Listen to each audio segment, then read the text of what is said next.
नमस्ते मित्रों, यह है पीएच नेटवर्क। मैं हूं प्रदीप हुड्डा। आशा करता हूं कि आप सभी ठीक होंगे। आजकल संसार की बड़ी समस्या है ईरान और अमेरिका में जो युद्ध चल रहा है 28 फरवरी से। उसके कारण सारे संसार में बहुत समस्याएं उत्पन्न हुई। यह समस्या खाली अब ईरान, इजराइल और अमेरिका की नहीं रही, क्योंकि जो हार्मूज का जो रास्ता है वो ईरान ने रोक दिया और आगे से अमेरिका ने भी उस पर नाकाबंदी कर दी।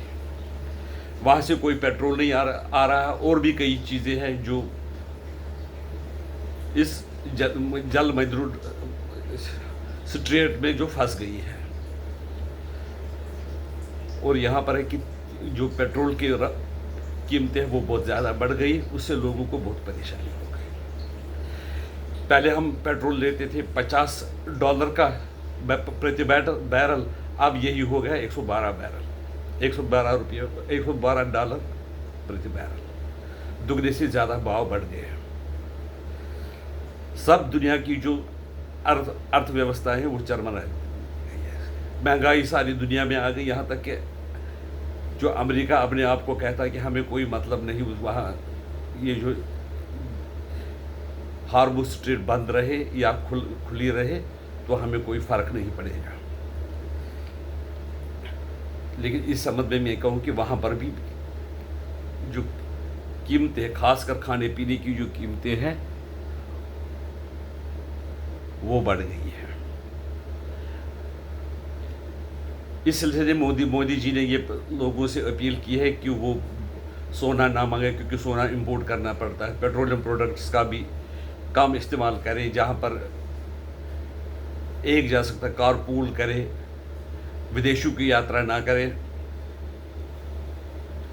खाद का इस्तेमाल कम करें, ताकि हम थोड़ा सा फॉरेन एक्सचेंज रिजर्व बचा सकें। अगर फॉरेन एक्सचेंज हमारे ख़त्म हो गए तो हमारी वो सिचुएशन जो पहले थी वो पहले की तरह ही दोबारा हो जाएगी, जबकि हमें सोना गिरवी रखना पड़ा था। ऐसी हालत भगवान करे न पहुंचे। जो बात मैं एक्चुअली कहना चाहता हूं, मैं भूमिका बांध रहा था इस संबंध में। पाकिस्तान ने एक इनिशिएटिव लिया कि हम ईरान और अमेरिका में के बीच में समझौता करवाना चाहते हैं, और ईरान के प्रतिनिधि पाकिस्तान पहुंचे। अमेरिका के जो उपराष्ट्रपति JD वैंस वो भी पहुंचे, लेकिन डायरेक्टली ईरान ने JD वैंस से बात करने से इनकार कर दिया। अब पाकिस्तान का जो पाकिस्तान को ईरान ने अपना पॉइंट ऑफ व्यू, अपना चार्टर दिया, और अमेरिका ने अपने चार्टर दिया, और उसने एक्सचेंज कर दिया। यानी कि पाकिस्तान ने कोशिश की कि हम दलाली का काम करते हैं। दलाल दो किस्म के होते हैं। एक तो जो पैसा लेकर दो आदमियों को समझौता करवाता है, दूसरा होता है कि जो मानवता की सहायता कर, उसका कोई स्वार्थ नहीं है। पाकिस्तान का ये था कि हम वहाँ से भी पैसे लेंगे, ईरान से भी पैसे लिए, और हम समझौता करवा देंगे। क्या हुआ? लेकिन विश्वास न अमेरिका को पाकिस्तान पर था, न ईरान को पाकिस्तान पर था। फिर भी दोनों देशों ने सोचा कि अगर कुछ समझौता हो सकता है पाकिस्तान के ज़रिए, पाकिस्तान ने जो गलतियां की है, ब्लंडर जो किए, उसको हम इग्नोर कर सकते हैं। परसों पाकिस्तान को पता चला कि जो हवाई जहाज़ ईरान के थे वो पाकिस्तान में आ गई थी। ईरान के सारे जो हवाई जहाज़ है, उन्होंने जंगी जहाज़ों की बात मैं कर रहा हूँ, वो पाकिस्तान के नूर खान एयरबेस पे हैंगर में पड़े हुए हैं। ये बात सुनकर अमेरिका को बड़ा दुख हुआ, लेकिन ये क्या CIA को इसकी जानकारी नहीं थी कि जो ईरान के हवाई जहाज़ वगैरह थे वो पाकिस्तान आ गए, और पाकिस्तान में, ताकि उनको नाम वगैरह ऊपर बिठा दिया ताकि वो अमेरिका के हमले से बचाए जा सके। इस सिलसिले में अमेरिका कई बार कहते रहे, ट्रंप भी कहते रहे कि हमने ईरान का सारा एयरफोर्स तबाह किया, हमने उनके ड्रोन तबाह किए, हमने उनकी नौसेना तबाह कर ली, लेकिन उनको ये जानकारी शायद नहीं थी। इस सिलसिले में जो ग्रैहम है, कोई सांसद है अमेरिका के, उन्होंने कहा कि हमने पाकिस्तान पे विश्वास करके बहुत ही गलती की। पाकिस्तान ऐसा देश है जिस पर कभी विश्वास नहीं किया जा सकता। क्या ट्रंप को ये जानकारी नहीं थी? ट्रंप को जानकारी ज़रूरी होगी, CIA को जानकारी ज़रूरी होगी, लेकिन वो भी सोच रहे होंगे कि ट्रंप किसी भी तरीके से इस जंग से बाहर निकलना चाहते थे, इसलिए उन्होंने मौका दिया पाकिस्तान को, तुम मध्यस्थता करो। लेकिन अब जब सारे देश के सामने पाकिस्तान की चाल सामने आई, तो अमेरिका के जो राष्ट्रपति वगैरह, तो उन्होंने भी कहा कि हम पाकिस्तान को मध्यस्थ नहीं बना सकते हैं। पहले ईरान को भी लगा था, ईरान को जब लगा था, जो अमेरिका की भाषा पाकिस्तान बोलने लगा था, तो अब ईरान को लगा कि पाकिस्तान पर भरोसा नहीं कर सकते हैं, तो वो क्योंकि अमेरिका की भाषा वो बोल रहे हैं। लेकिन जब उनके जहाज़ वहाँ पर किए तो उन्होंने कहा कि वो हमारी भाषा बोल रहे हैं। अंदर से सब जो पर्सनली जो ईरान वगैरह गए, हमारे पाकिस्तान के जो नेता, तो उन्होंने कहा कि हम आपके साथ हैं, क्योंकि लोगों का जो जनमत है वो ईरान के साथ है। और जो वहाँ के जनरल है शहबाज शरीफ या आसिम मुनीर, उन्होंने कहा कि उन्होंने खाना खाया, उनसे कुछ पैसे भी लिए और उनका IMF का लोन भी दिलवा दिया, तो उन्होंने कहा हम आपकी सपोर्ट करेंगे। लेकिन पाकिस्तान ने धोखा दिया। और सबसे बड़ी बात है, जो समस्या है वो ईरान और इजराइल के बीच में।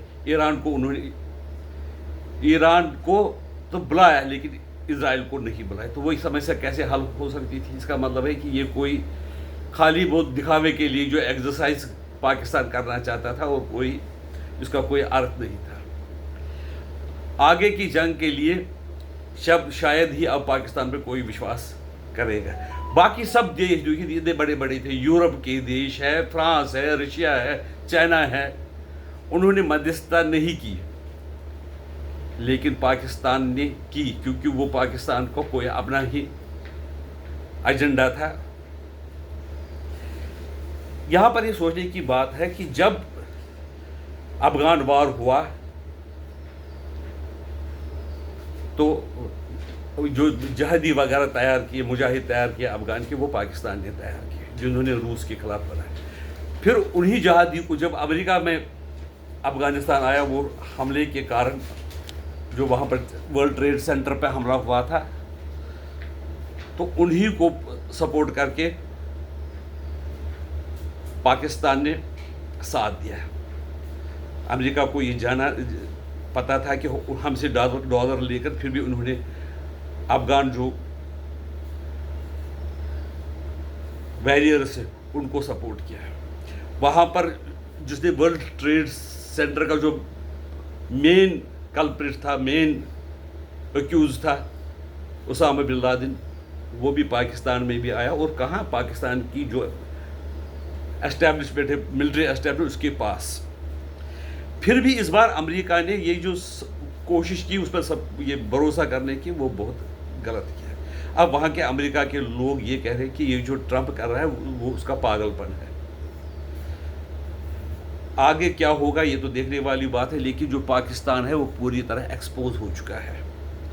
वो इतने दोगले हैं, कभी एक बार तो वो ईरान को सपोर्ट करते हैं। यहाँ के जो इस्लामी जगत है, मिडल ईस्ट है, वहाँ के लोग भी ये समझने लगे हैं कि पाकिस्तान पर भरोसा नहीं किया जा सकता। इसलिए वहाँ के UAE ने कई जो पाकिस्तानियों को वहाँ से निकाल दिया है। हालांकि हिंदू तो उनके लिए काफिर है, उनको रहने दिया है, और पाकिस्तान के जो उमा के हैं उनको निकाल दिया। सऊदी अरबिया को भी ये कहा था कि हम आपका साथ देंगे, और जब आप पे युद्ध होगा तो हम आपका साथ देंगे, और हमारे ऊपर होगा तो आप साथ देंगे।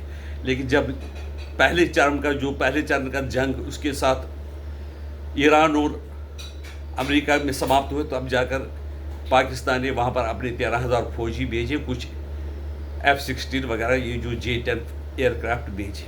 ऐसी पाकिस्तान की पॉलिसी पूरे जब से पाकिस्तान का जन्म हुआ तब से हुई है। यहाँ तक कि ये लोग जो है अपने नेताओं को भी धोखा देते हैं और मारते हैं। ऐसे देश पर अगर जो भरोसा करता है वो हमेशा धोखा ही खाएगा। आपकी राय इसके बारे में क्या है, हमें बता दीजिए। हमें उम्मीद है कि आप हमारे चैनल को सब्सक्राइब करेंगे, वीडियो को लाइक करेंगे और शेयर भी ज़रूर करेंगे। नमस्कार, वंदे मातरम, भारत माता की जय।